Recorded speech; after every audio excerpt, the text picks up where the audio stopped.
Morning, India. Hi, this is Ansel on Spotify with Taza Talks.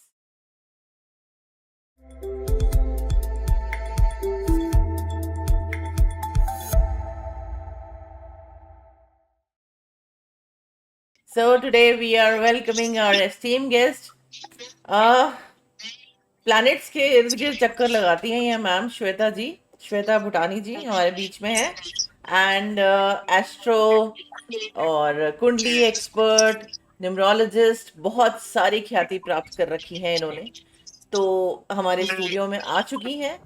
Welcome Shweta ma'am. Thank you जी। नमस्कार। हाँ जी, ज्यादा तारीफ कर दी आपने। नहीं नहीं, ज्यादा जो तारीफ के काबिल होता है उसे तारीफ मिलनी ही चाहिए ना। बिल्कुल मैंने बिल्कुल, तो अभी थैंक कम यू वेरी की है। मच। हाँ जी, मैंने तो अभी बहुत कम की है, सिर्फ इंट्रोडक्शन अच्छा था मेरी अच्छा। तरफ से। तो हाँ जी, श्वेता जी, सबसे पहले नमस्कार आपको ताजा टॉक्स की हाँ टीम की जी, तरफ से। हाँ और जी। सबसे पहले आप ये बताएं कि आपका रुझान एस्ट्रोलॉजी में कैसे आया, मतलब क्या ऐसा रहा कि आपको एस्ट्रोलॉजी में लगा कि मुझे आना चाहिए। हाँ, बड़ा इंटरेस्टिंग क्वेश्चन है ये। एक्चुअली क्या है, बचपन से ना मेरे फादर जो है वो बेजान दारू वाला की वो आती थी ना पॉकेट बुक्स, हाँ, छोटी मैं छोटी, उनकी बहुत वो, बड़ी फैन। हाँ, तो वो पढ़ा करते थे। तो वहां से मुझे मतलब आई स्टार्टेड रीडिंग कैप्रिकॉन क्या है, कैंसर क्या है, वहां से मैंने छोटे छोटे पढ़ना शुरू करा। फिर उसमें थोड़ा सा इंटरेस्ट हुआ, फिर थोड़ा और पढ़ा। फिर शादी के बाद मेरे को लगा कि नहीं, मेरे को ये करना चाहिए। फिर मैंने लिंडा गुडमैन पढ़ा, काफी किताबें पढ़ी। लिंडा गुडमैन। फिर मैंने इसमें कोर्स करा। फिर उसके बाद फिर वो एक बार आप घुस जाते हो तो फिर आप करना शुरू कर देते हो कि एक के बाद एक स्टेप बाय स्टेप प्रोसीड होता रहा। राइट। तो इस अगर अगर आप एस्ट्रोलॉजर या न्यूमरोलॉजिस्ट या फिर कुंडली एक्सपर्ट ना होती तो क्या होती। पता नहीं शायद क्या होती। मुझे लगता है शायद यही होना था मुझे, क्योंकि मेरा इंक्लिनेशन ना बचपन से ही था इन चीजों में ना, और फिर आगे चल के वो बढ़ गया। तो वो मुझे लगता है मुझे शायद यही होना था, क्योंकि मेरे घर में सब इंजीनियर हैं, सब, मेरी सिस्टर भी इंजीनियर है, मेरे फादर भी इंजीनियर, और my mother also is in teaching, but I proceeded in this option. तो वो मुझे लगता है कि वो मुझे होना ही था, इसलिए मैं इसमें हो गई। ऐसा कह सकते हो आप। Okay, wonderful. तो ये मतलब आपका खुद का डिसीजन था दैट यू शुड हाँ, go for it. Inclination, basically inclination था, फिर डिसीजन हो गया। फिर एक बार एक इंक्लिनेशन बढ़ जाता है आपको, जब जब आपको अच्छा लगने लगता है पढ़ना की क्वालिटीज क्या है, दूसरों को जज मतलब बताना अच्छा लगता है। फिर आपको मुझे लगता है कि जब अच्छा लगता है कि ये सब, ये अपना अपना टेस्ट है, हाँ, अपना अपना इंक्लिनेशन है। लेकिन जब आप एनर्जीज एक्सचेंज करते हो तो उस टाइम पे कुछ प्रॉब्लम्स नहीं आती हैं आपके ऊपर। आती है, आती है। और पता चल जाता है, नेगेटिव एनर्जी पता चल जाती है, पॉजिटिव एनर्जी पता चल जाती है। क्योंकि अब इतना टाइम हो गया मुझे करते हुए, तो मैं तो स्कैन कर लेती हूँ सामने वाले को कि उसके मन में क्या चल रहा है, वो क्या क्वेश्चन पूछेगा। ये भी मुझे पता होता है कि वो ये क्वेश्चन नेक्स्ट है, या ये पूछना है, या इंटेंशन ये है करने का, ये पता चल जाता है।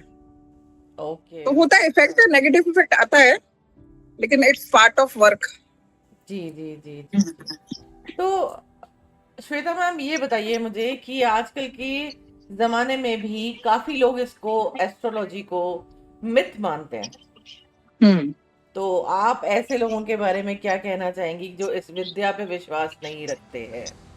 देखिए, पहले सबसे पहली बात तो ये है कि एस्ट्रोलॉजी आज की तो है नहीं, ये तो मेरे ख्याल से पुरातत्व चली आ रही है। पहले राजा महाराजा अपने उसमें राज्य में एक पर्सनल ज्योतिषी रखा करते थे, और उनसे पूछा करते थे कि कब हम वार करें, कब हम क्या करें, कौन से खजाना, हम कौन से डायरेक्शन में जाएं, ये होता था ना। तो ये आज का तो है नहीं, ये आज का है नहीं, ये तो पहले का है। और एस्ट्रोलॉजी जो सारे एस्ट्रोनॉमी से कनेक्टेड है, प्लैनेट से कनेक्टेड है, एवरी प्लैनेट के साथ नंबर्स कनेक्ट हो गए। फिर वो बेसिक, मैं इस चीज को एग्री कर सकती हूँ कि प्रिडिक्शन का बेस सबका अलग अलग हो सकता है। जैसे जो हो सकता है मैं प्रिडिक्ट करूं, वो सामने वाला ना करे, ये हो सकता है।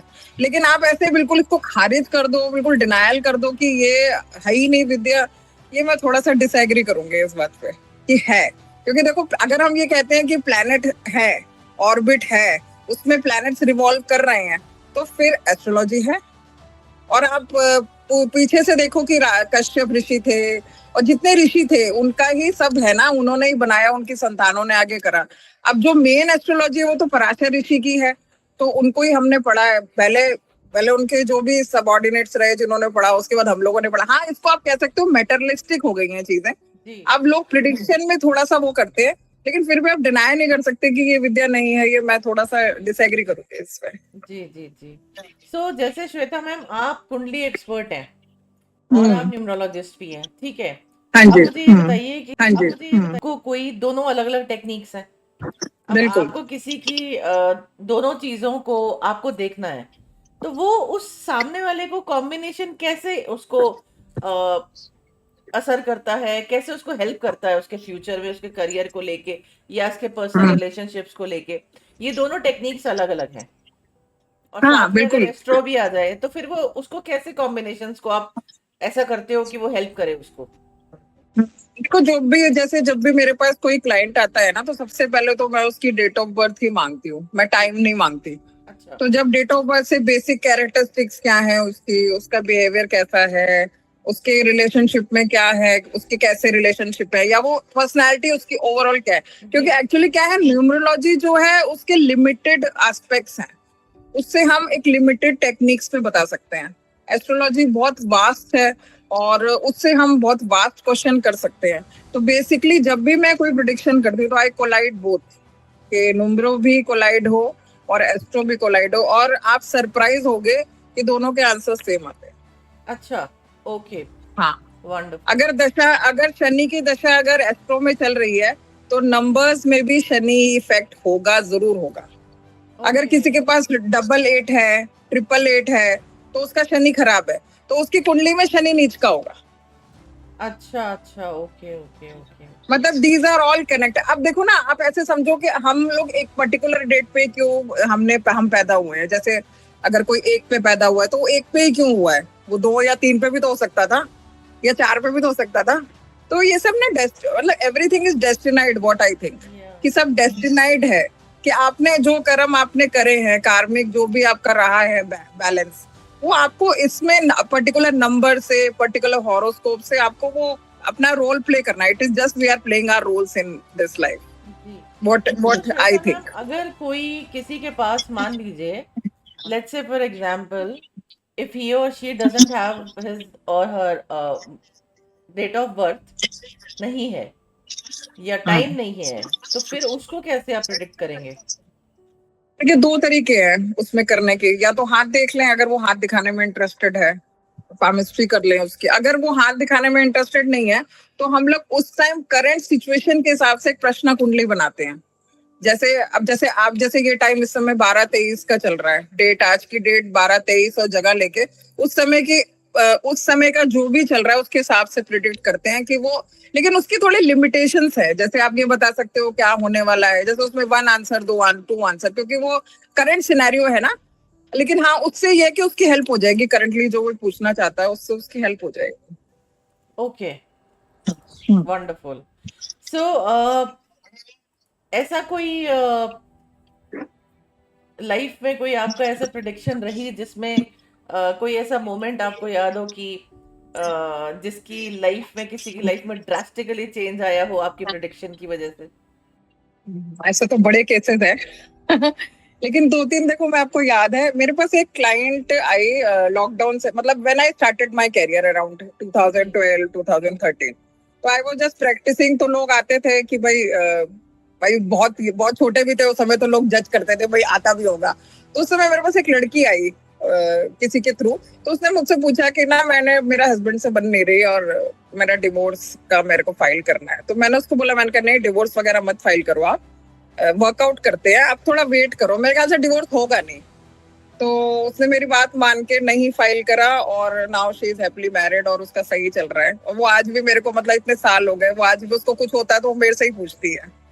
तो डेफिनेटली जिसका बहुत बड़ा डिसीजन आपकी वजह से चेंज हो गया, वो तो हाँ, हाँ, obviously। मतलब वो दिख रहा था मुझे कि डिवोर्स अगर वो मतलब होगा नहीं, अगर ले लिया इसने, तो ये मतलब वो हो जाएगी मेंटली, क्योंकि बहुत ज्यादा वो है, डिपेंडेंट है अपने हस्बैंड पे। तो ये बहुत वो वीक हो जाएगी। तो इट वाज नॉट एडवाइजेबल।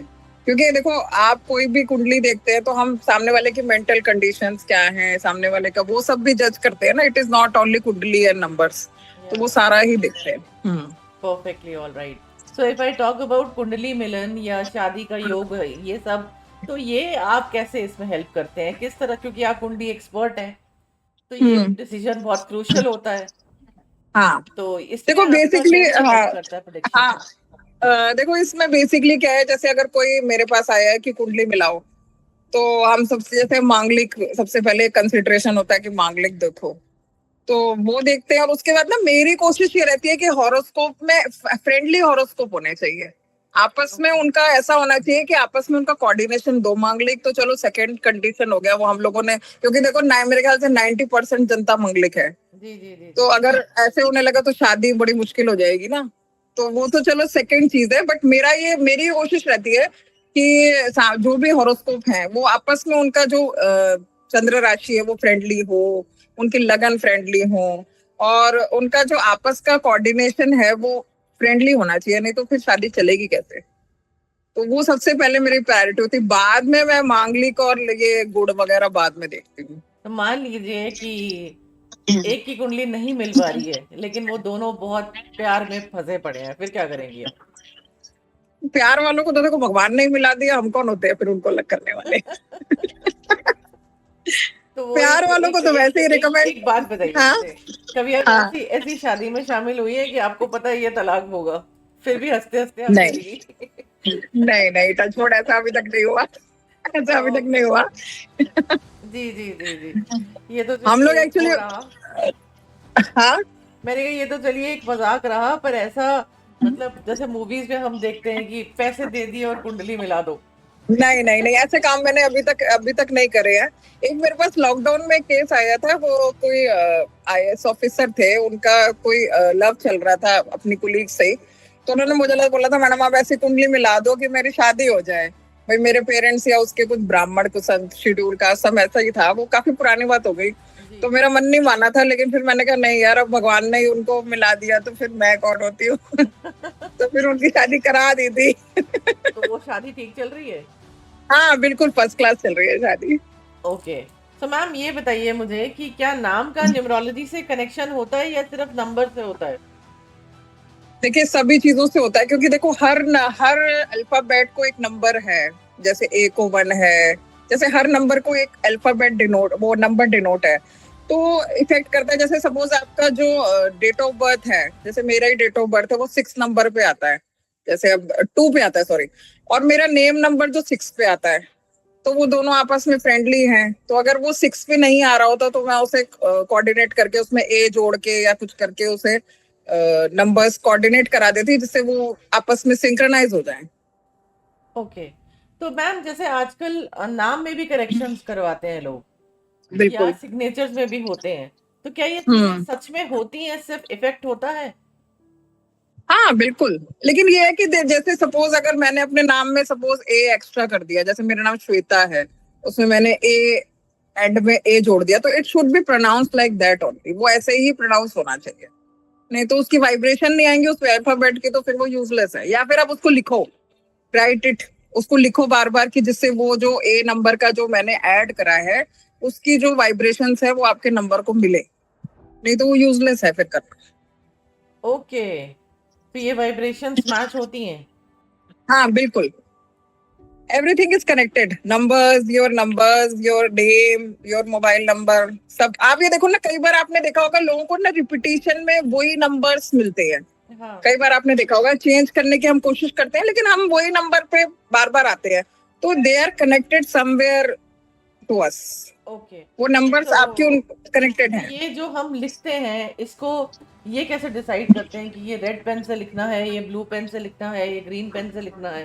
ये तो देखो उस समय का, जैसे नंबर, जैसे अब किसी का नंबर 5 पे आया है, तो उसको हम ग्रीन पेन से, क्योंकि 5 का नंबर कलर जो है वो ग्रीन है, तो उसको हम ग्रीन से रिकमेंड करेंगे। वो जो प्लेनेट का कलर होगा उस हिसाब से उसको रिकमेंड करेंगे। अच्छा, okay okay okay okay okay. हर तो प्लेनेट का कलर भी मैम है ना। हाँ, अब अगर हाँ हम जी। बात करें करियर, रिलेशनशिप और हेल्थ, तीनों ही हम्म। एरियाज में देखिए एस्ट्रोलॉजी का इम्पैक्ट होता है, बिल्कुल। अगर कोई मानता है तो हम्म। आप कौन सी रेमेडी सजेस्ट करती हैं सबसे ज्यादा, अगर तीनों ही किसी का खराब चल रहा है टाइम तो? अब देखो इसका मतलब अगर उसका कैरियर खराब है तो इसका मतलब 10th हाउस खराब है, अगर रिलेशनशिप खराब है तो 7th हाउस खराब है, और तीसरा आपने क्या पूछा, हेल्थ। हेल्थ। तो इसका मतलब उसका 12th हाउस या 6th हाउस खराब है। तो कॉमन रेमेडी तो देखो नहीं पॉसिबल है, लेकिन हाँ हम एक ऐसे एक बना के मतलब एक कॉमन रेमेडी कर नो सकते नो, हैं कि आई वो मीन टू से प्लैनेट। कि सबसे ज्यादा कौन सी रेमेडी आप मतलब देती हैं, और ये अगर अगर मैं कोई एक रेमेडी बोलूं कि सभी के लिए कोई कि भाई इसको करनी ही चाहिए, तो वो कौन सी रहेगी? देखो शिव जी पे जल सबको चढ़ाना चाहिए, चाहे सावन या हो ना कच्चा हो। दूध, चाहे सावन हो चाहे ना हो। ओके। इसके इसके पीछे रीजन क्या है कि हमारी जो कुंडली होती है, जी। उसमें जो हमारा चंद्रमा है वो हमारा मन है। तो मैक्सिमम लोगों का आपको चंद्रमा कहीं ना कहीं पीड़ित मिलेगा। और बिल्कुल। अगर मन, अगर आपका अगर लगन ठीक है, आपका सब नंबर्स ठीक है, लेकिन आपका मन ठीक नहीं है, आपका चंद्रमा ठीक नहीं है, तो फिर आप काम नहीं करोगे, आपको सक्सेस में कमी रहेगी। तो सबसे पहले ये रेमेडी अगर हम शिव जी वाली कराते हैं तो वर्क करती है, लोगों को बेनिफिट होता है उसके बाद। तो ये मैं सभी को बोल देती हूँ। एक मैं कह देती हूँ मोती सब पहनो, क्योंकि मोती इज ऑल्सो चंद्रमा। मोती और ये शिव जी पे जल मैं मैक्सिमम लोगों को रिकमेंड करती हूँ कि ये सब करो। अच्छा, okay okay okay, wonderful, perfectly fine. Because मैं आपको बताऊं, 2 दिन पहले ही मुझे किसी ने ऐसे ही बोला कि हम्म। आप शिवलिंग पे जल चढ़ाइए, अच्छा। आपका भाग्य बहुत उदय है। वैसे भी मैंने कहा ठीक है, हाँ, करते हैं। पर एक चीज और बताइए, ये मेरे बिल्कुल। लिए भी और हमारे व्यूअर्स के लिए भी, हमारे दर्शकों के लिए भी, हम्म। शिवलिंग घर में रखा जा सकता है? छोटा ही सही। तो हाँ बिल्कुल रख सकते हैं, तुलसी के पौधे में रख लो आप शिवलिंग। जरूरी नहीं है कि आप घर में रखो, शिवलिंग रख सकते हैं आप आराम से। इसमें भी भ्रांतियां हैं, पंडित लोगों से पूछोगे तो वो मना करेंगे कि नहीं रखते हैं।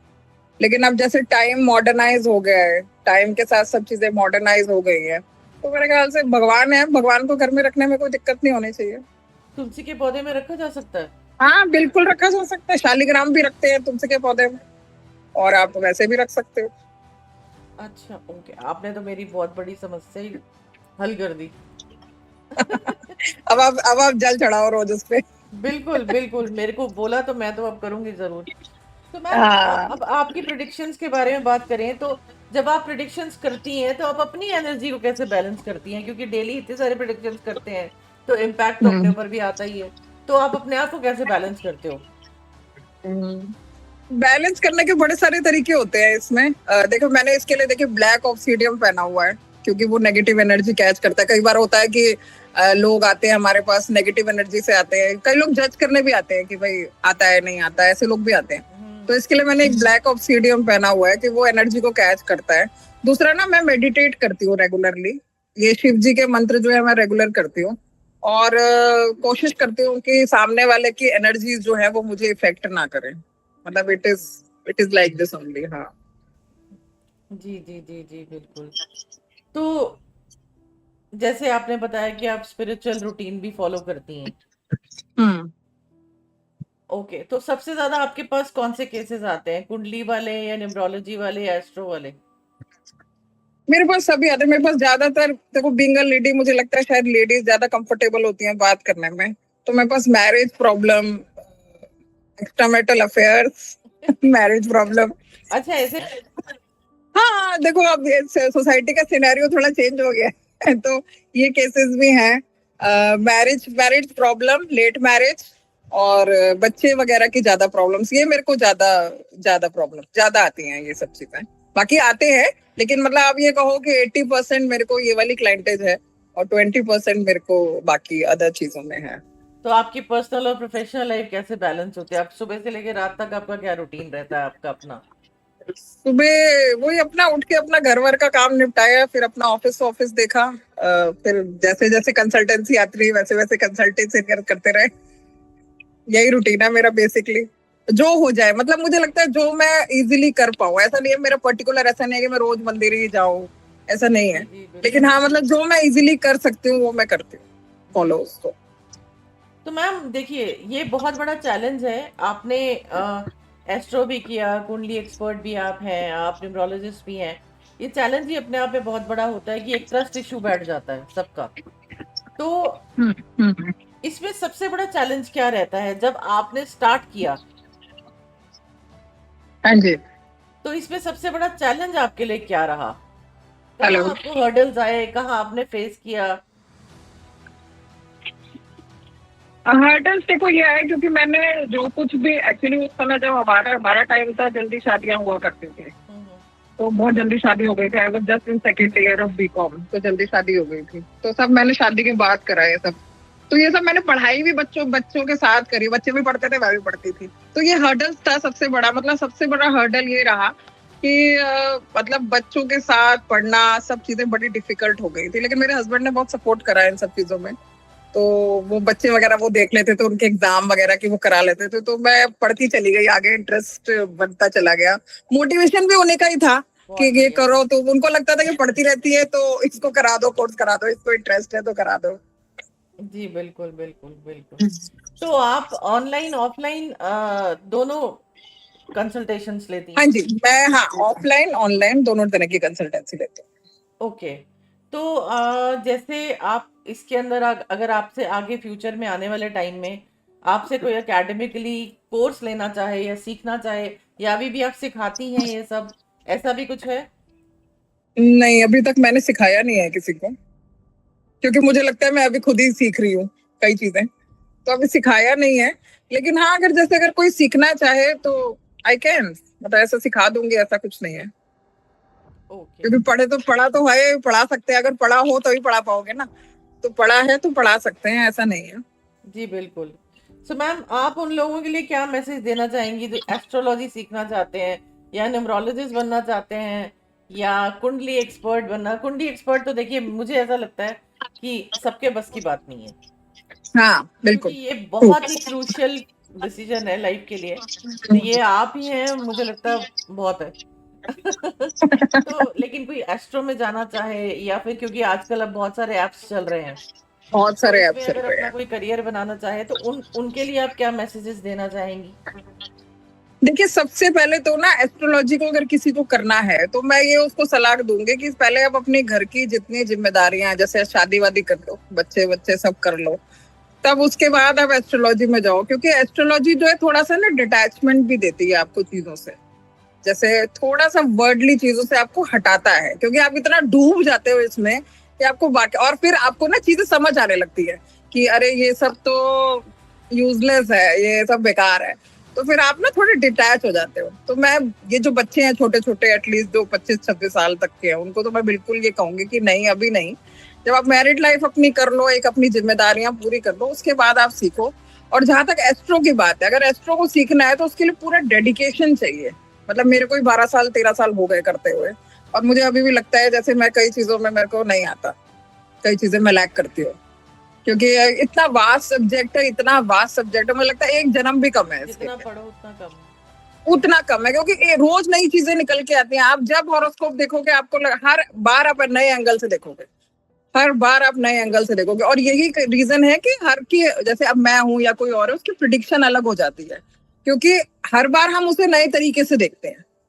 तो मैं तो यही कहूंगी कि अगर एस्ट्रो करना है तो उसे बड़ी सीरियसली मोड में करो, और अच्छे से पूरा अपनी डेडिकेशन लगा के करो। हाँ, नंबर्स और टैरोस ये आप कर सकते हैं, लेकिन उसमें ये लिमिटेड प्रिडिक्शन हो जाती है, लिमिटेड वो है। टैरो तो देखो आजकल बहुत इजी हो गया, हर कोई कर लेता है। तो ये दोनों आप फील्ड कर सकते हो, लेकिन एस्ट्रो के लिए मुझे लगता है मोर डेडिकेशन, मोर मेहनत और सब कुछ लगेगा उसमें। एफर्ट्स बहुत ज्यादा लगते हैं, ऐसा कह जी सकते हो जी आप। जी जी बिल्कुल। तो मैम, अच्छा, अब मैं आपसे एक सवाल भी ये पूछूंगी कि बहुत सारी वुमेन्स ऐसी हैं हमारे इंडिया में हम्म। जो बहुत कुछ करना चाहती हैं, लेकिन कहीं ना कहीं वो, कभी कोई ऑर्थोडॉक्स फैमिली है, कहीं फाइनेंशियल क्रंचेस हैं, कहीं बहुत ज्यादा ऐसे अलग अलग रीजंस हैं। तो लेकिन हिडन टैलेंट्स बहुत छुपा हुआ है उनके अंदर, या फिर कहीं शाय हैं तो इसलिए नहीं कर पा रही हैं। हाँ, तो अच्छा है आपके कभी हिसाब रीजन। से उनके लिए आपका, एज एन एस्ट्रो, आपका क्या मैसेज रहेगा हमारे हिंदुस्तान की नारियों के लिए? वैसे भी 15 अगस्त आ रहा देखिए, मेरे को तो लगता है कि अब आजकल के टाइम में एवरी गर्ल और every lady should be independent, at least financial independence होना चाहिए सबसे पहले। और फाइनेंशियल इंडिपेंडेंस से क्या होता है, you gain your confidence also. आपको कॉन्फिडेंस आता है टू डील लोगों को डील करने में। तो मैं तो यही कहूंगी कि जितनी लेडीज है उनको ट्राई करना चाहिए। अपार्ट फ्रॉम, देखो हस्बैंड का जो है वो तो आपका है ही है, लेकिन आप अपना जो है वो तो करो ही करो। है। जी बिल्कुल तो बिल्कुल। करना चाहिए, मतलब इंडिपेंडेंसी मतलब होना चाहिए। और दूसरा ये है कि घर में रह के आप ना बाउंड हो जाते हो, या फिर आपका ग्रो नहीं हो पाता। तो मुझे लगता है कि क्योंकि मैंने भी जब शुरू किया था तो बहुत, मैं उस समय यंग थी, बच्चे भी छोटे थे, लेकिन मुझे लगता है धीरे धीरे ग्रो होकर आपको लोगों को डील करना आ जाता है। जी तो बिल्कुल। Basically everybody should do some whatever he और he she wants to do, उनको करना चाहिए। Right right. हम्म। तो मैम अगर मैं अपने बारे में बात करूं तो एक हम्म। रैंडम कोई प्रिडिक्शन मेरे बारे में बताइए आप। हाँ बताओ, आप अपना कुछ डेट बताओ अपना, तो मैं बताती हूँ। मेरा डेट 8/12 है। 8/12 है। आपको देखो ऑब्स्टिकल्स बहुत आते हैं लाइफ में, हर चीजें आपकी होती हैं, लेकिन वो इतने एंड में जाके होती हैं तो उसकी आपकी वेटेज आपकी लाइफ में खत्म हो जाती है। आपको मिलता सब कुछ है, लेकिन लेट जाके, मतलब जैसे अगर मुझे कल मिलना है तो मुझे हफ्ते बाद मिलेगा, मिलेगा जरूर। और स्ट्रगल ज्यादा करते हो। और देखो 8-2 का कॉम्बिनेशन भी है, तो आपको मूड स्विंग्स वगैरह बहुत ज्यादा होते होंगे। बहुत ज्यादा। आपको ये लगता होगा मुझे कि तो आज तो नेम मैं फेम ताज, होनी चाहिए बस। हाँ, और देखो आज तो आपको लगता होगा ताजमहल खड़ा कर दूं, कल लगता होगा बस अब बेकार है मेरे लिए। हाँ। परफेक्ट, बिल्कुल आपने बहुत सही जवाब दिया। बहुत ही सही हाँ जवाब तो दिया। ये 8-2 ना कॉम्बिनेशन जो है ना, इसीलिए आपको शिवलिंग पे जल जरूर चढ़ाना चाहिए। आप कच्चा दूध चढ़ाओ, बल्कि आपको बहुत बेनिफिट करेगा। धीरे धीरे ना ये आपका मूड जो है, जो अप्स एंड डाउन होते हैं, वो ओवरकम हो जाएंगे। और बाकी शनि महाराज बहुत देंगे, जब देंगे तो इतना देंगे कि संभाले नहीं संभलेगा। तो दोनों को खुश रखो, शनि महाराज जी को भी और ये शिव जी को भी। और हेल्थ वाइज कोई प्रिडिक्शन? हेल्थ वाइज देखो, आपको थोड़ा सा पैर वगैरह में दिक्कत हो सकती है, थोड़ा जैसे ये लंग्स वगैरह की प्रॉब्लम, या एलर्जिक एलर्जिक किसी चीज के एलर्जिक हो गए, जैसे डस्ट से एलर्जी हो गई, या फिर किसी और चीज से एलर्जी हो गई, मतलब ये कोई आपको मेजर परेशान। इशू नहीं है? हाँ जी। कोई मेजर इशू नहीं है? नहीं नहीं, कोई मेजर इशू नहीं है। थैंक ये you so much. Basically mood का ही आपको रहेगा, क्योंकि आप थोड़ा सा अपने उसको करो ना ठीक, क्योंकि 1 नंबर भी है ना आपके पास, तो आप डिटरमिन्ड रहते हो कि नहीं ये कैसे नहीं मिलेगा, ये तो मिलके रहेगा, ये तो मिलना ही है, मुझे मिलना ही मिलना बिल्कुल है। सही बात कही है आपने, बिल्कुल सही बात कही। तो thank you so very much. So ma'am अब मेरे को आप ये बताइए और हमारे व्यूअर्स को भी बताइए कि आपसे कनेक्ट करने के लिए कैसे आपको अप्रोच किया जाए, कौन से सोशल मीडिया लिंक है, आप यहाँ पे शेयर कर दीजिए so that people can approach you directly for your services. बिल्कुल, मैं अपना ना आपको इंस्टाग्राम शेयर कर देती हूँ। मेरा इंस्टाग्राम है मंगल कामना, वो है। और मेरा फेसबुक पेज भी मंगल कामना से है। मेरा एक यूट्यूब चैनल भी है मंगल कामना से। जी तो वो आप अगर किसी को मेरे से कांटेक्ट करना है तो वहाँ डायरेक्ट आके कांटेक्ट कर सकते हैं वैसे। बिल्कुल। Thank you so very much ma'am, आप हमारे प्लेटफॉर्म पे आए एंड बहुत अच्छा लगा। और मेरी प्रिडिक्शन जो आपने की वो बिल्कुल 100% 100% राइट थी। सो व्यूअर्स, आपने देखा आज श्वेता मैम हमारे बीच में है। आप एपिसोड लाइव करते ही लिंक शेयर कर दिया जाएगा, आप जरूर देखिएगा, लाइक कीजिएगा, शेयर कीजिएगा, कमेंट कीजिएगा and please connect with her because 100% productions मिलना बहुत मुश्किल होता है आज के जमाने में। So thank you so very much Shweta ma'am, thank you. Thank you so very thank much. You.